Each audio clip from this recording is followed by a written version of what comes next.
Alrighty, ladies and gentlemen, welcome to another edition of the Monday Market Report for the week ending August 23rd, 2020.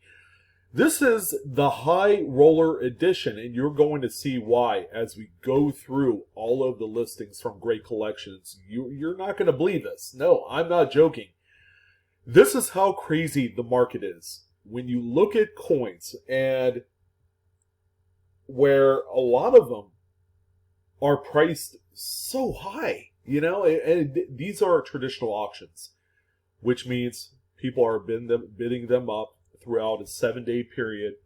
And if this is just a testament to where all the money is going in this kind of crazy numismatics market, I would even guess what the holidays will show once we get there.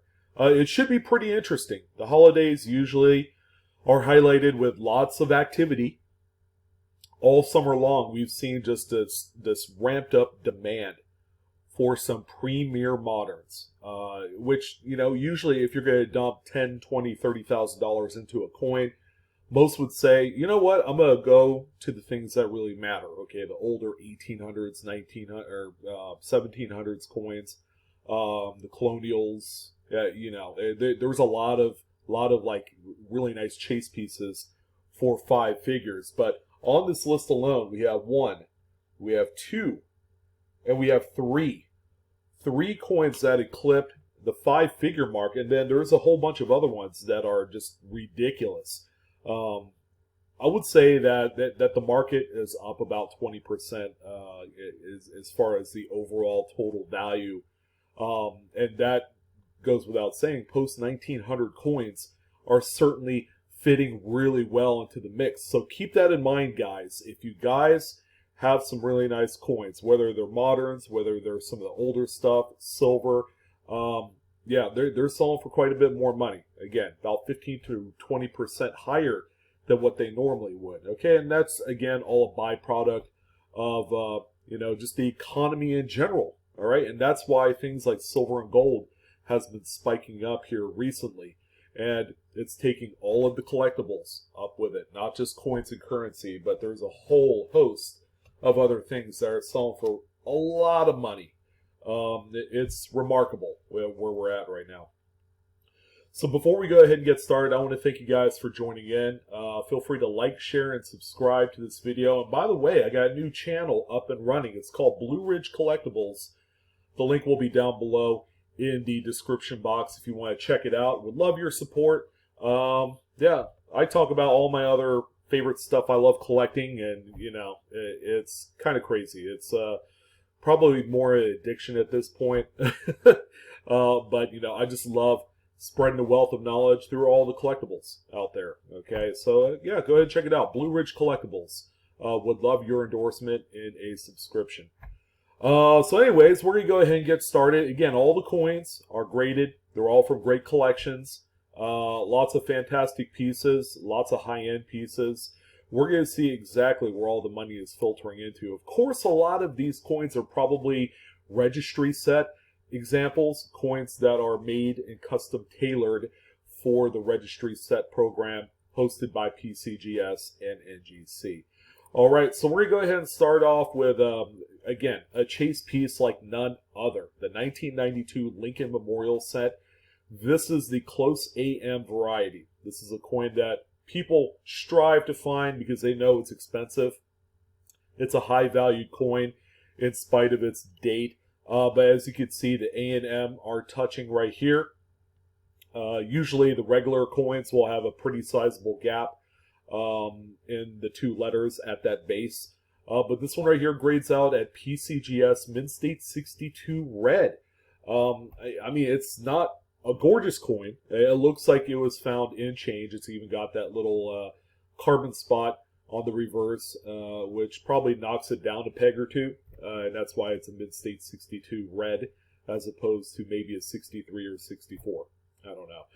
But anyways, this is going to be one of our big baller coins in the session that sold for $7,368.75, which I firmly believe has gone up in price for the grade by about maybe $1,000, $2,000. Again, Everybody loves this coin. It's very rare. There's only a handful of them that have been found, discovered, and subsequently graded, and that's where the market sits. So if this 62 red, which doesn't look all like, fancy or anything, for $7,400, you can imagine what maybe a mid-state 63 or 64 would go for, or a 65. That probably would be about $20,000 to $25,000 coin. Who knows? But yeah, make sure you keep an eye out for coins like this. If you're lucky enough to find rolls of coins, again, this is one of those main list varieties that everybody looks for. All right, and talk about main list varieties. 1972 DDO number 1, or the FS101 in the Cherry Picker's Guide. This one right here is a beauty. Again, check out the obverse. It's got some of the strongest doubling you'll ever see. Okay, the thing you want to know about this coin is it's quite common. All right, there's probably not a lot of them out there, but in terms of rarity, this FS101 DDO is certainly one of those coins that are encountered quite often, okay, on the secondary market. There's always maybe 2 or 3 of them for sale every week through great collections. This is a premier example at a mid-state 67 plus full red. It is also CAC certified, okay? That's going to become a theme throughout this video, and that's why a lot of the coin prices have jumped up tremendously. So what did this one sell for? How about $7,905.38? Incredible amount of money. I don't even think it's the top grade either. I believe mid-state 68 is. But when you take this coin, which is what I consider to be a second tier grade, because it's not a top pop and it's CAC certified, then there you go. Nearly $8,000 worth of coin staring at you right now. Okay, so this is the atypical. There's a few atypical coins on the list. This is one of them right here, 1958D. Very common. Millions upon hundreds of millions of these were produced. It's one of the more common wheat cent dates. It's the final wheat cent date of the series, too. This one is a PCGS Mid-State 67 red. It's a plus designation, too, so it's a 67.5, or, if you want to get fancy.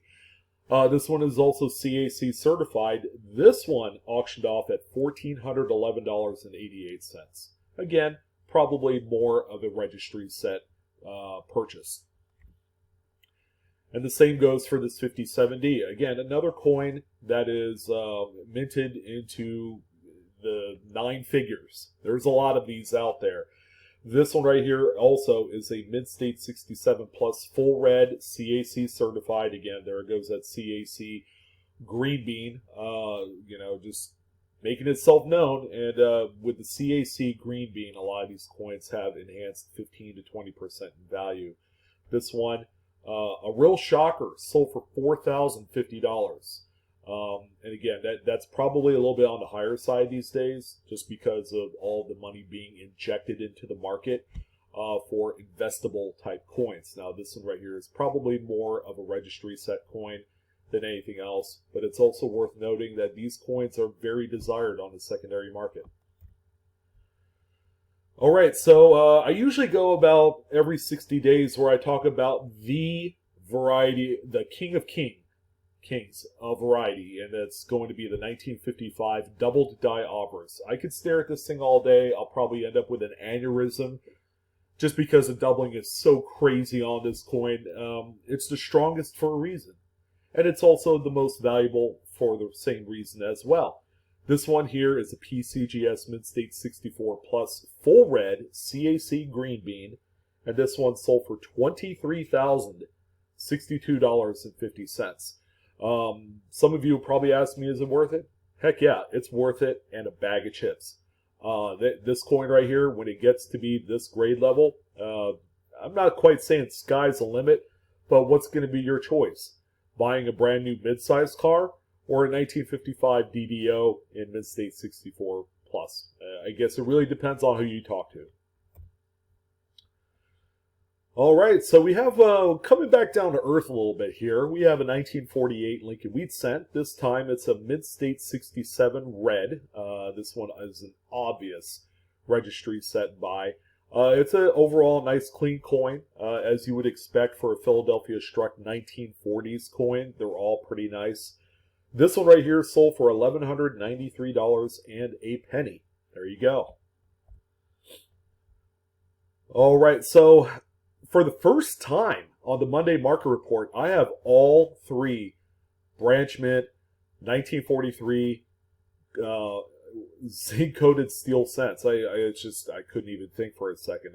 My mind just dropped off the edge of the table. But we're going to start it off with the San Francisco minted coin. As you can see, it's a PCGS Mint State 68, CAC certified. This one brought home $2,700. Again, still a popular choice with a lot of collectors and investors. It's the 1 year type that everybody loves. And it's going to continue to forge on with these strong prices. We see them all the time, and they're just going to keep going up. So we got the Denver type coin here for the Steely 1943. This one is pretty cool though, because you can see a bunch of just die cracks all over the place. It's almost a shattered die, that's for sure. But this one right here is a beautiful coin, as you would expect from Denver. They're all well struck. This one is a PCGS Mint State 68, CAC certified. And this one sold for $3,488.62.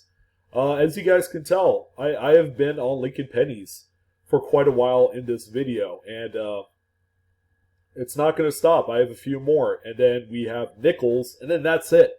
That's what this video is all about. Pennies and nickels. Nickels and pennies. It's insane. These are two of the most, all of a sudden, widely collected, most liquid U.S. coins on the face of the planet. So it's really cool to see. But this one right here is a beauty. A very nice piece. All right, so we got a Philadelphia example here as well.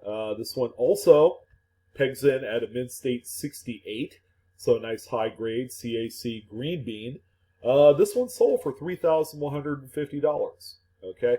So I don't know if the same person consigned all three coins, or whether or not they had dissolved a registry set and just got out of it, because the prices are so good. The market is just unbelievably rich in some of the highest quality coins right now. It's kind of hilarious. But this one right here, $3,150. Pretty nice example.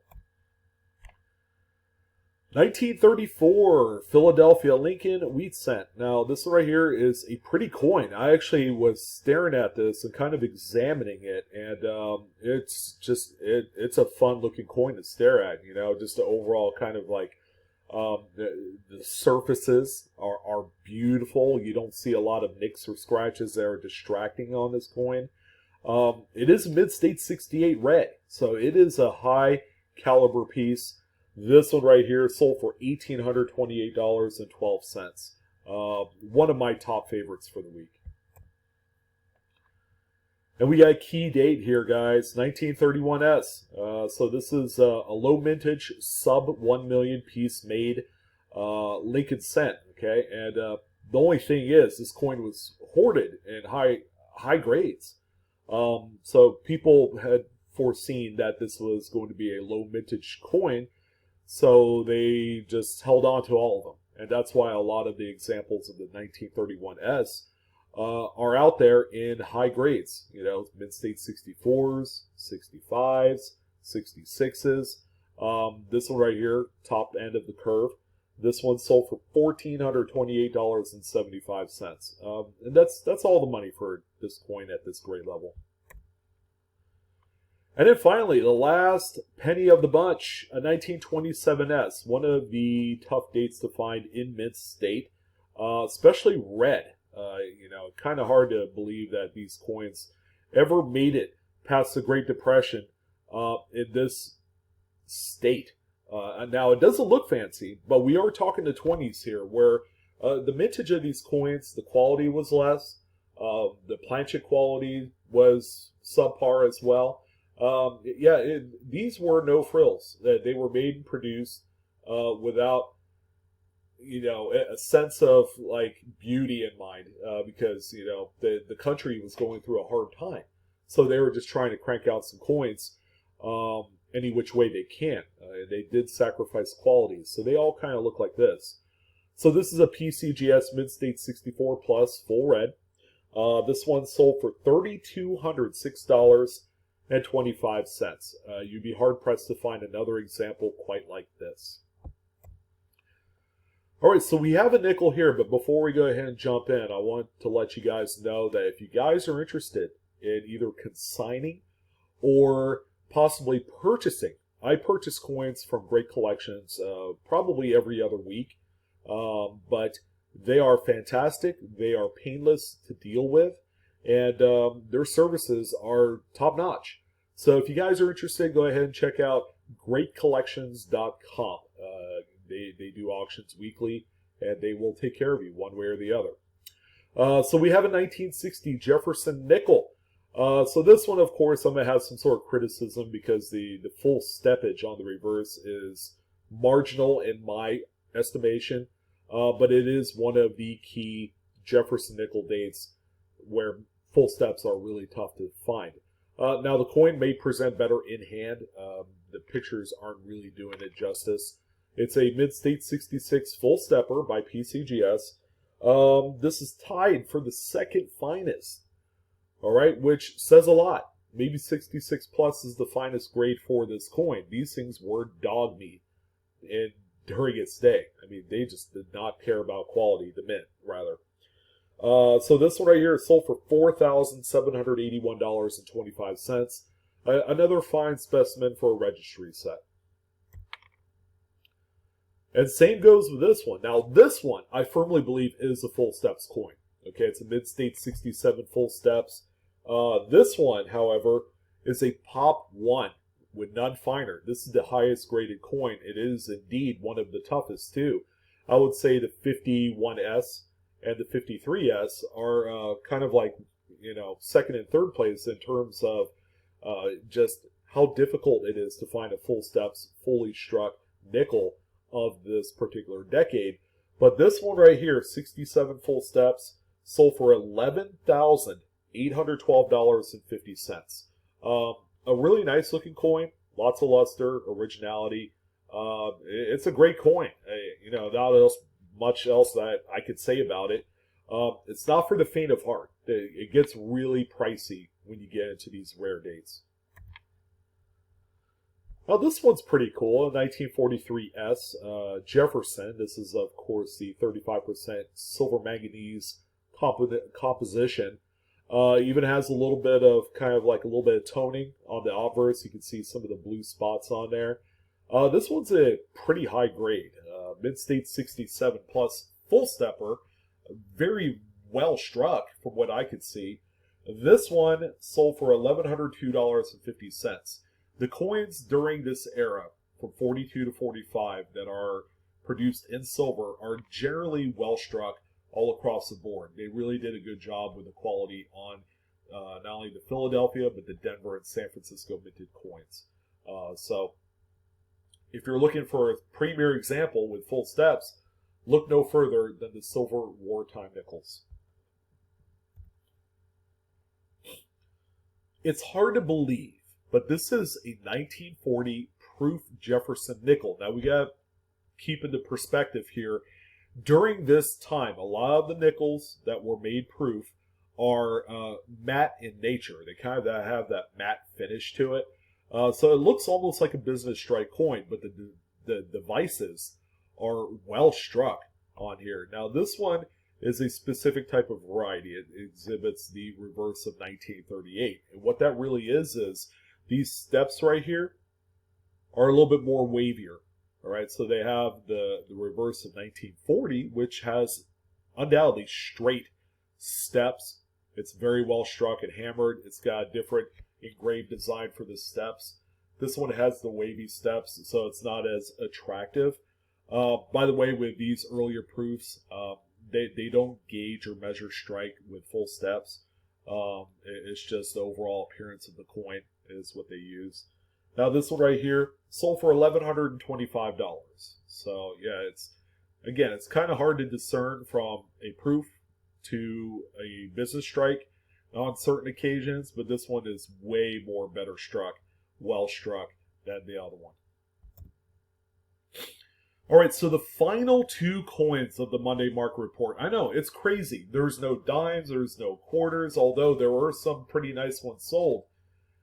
18 coins in total for this report, covering Lincoln cents, Jefferson Nickels, and 2 Buffalo Nickels. All together, over $100,000 realized from these 18 coins. Let that just kind of sink in. That's crazy. That's crazy talk, Sean.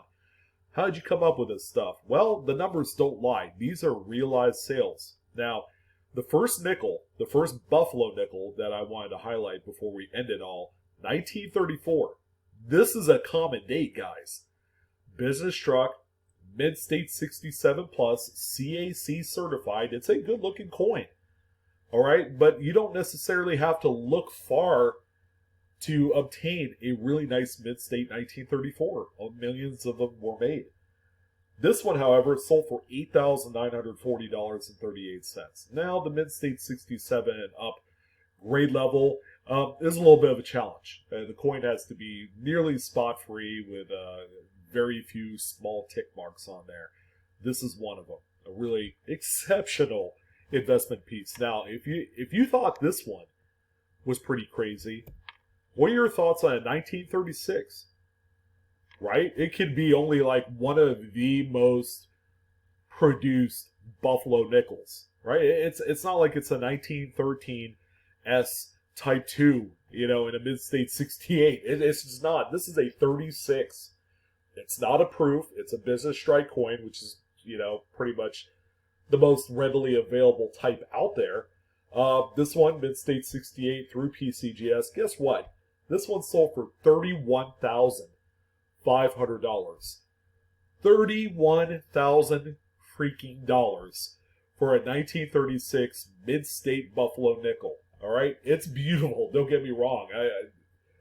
I've looked at this thing up and down, like, oh yeah, there's a few little tick marks, but this is an exceptional, high standard piece out there, and it's no doubt about it that this is probably $5,000 to $10,000 more of what the natural market is for this, but being that we're trying to hide money into collectibles to save our behinds from the topsy-turvy stock market and the economy and the unemployment jazz going on, it's easy to see why that over $30,000 got pushed into this nickel. It's just, you can't get it better. It's a high top-op coin. But anyways, Lincolns and Nickels is all that you're going to see on this list. It's long enough, guys. Thank you for joining on this video. As always, feel free to like, share, subscribe. Would love to hear your thoughts on this different Monday market report. Yeah, we only have 2 denominations, so there's not a whole lot we can say. I'm your host, Sean, with Blue Ridge Silverhound. You guys take it easy on your Monday. For those of you that are going to check it out on your drive to work, have a safe week. You guys be healthy out there, and I'll see you on the next coin video, okay? You guys take care. Love you.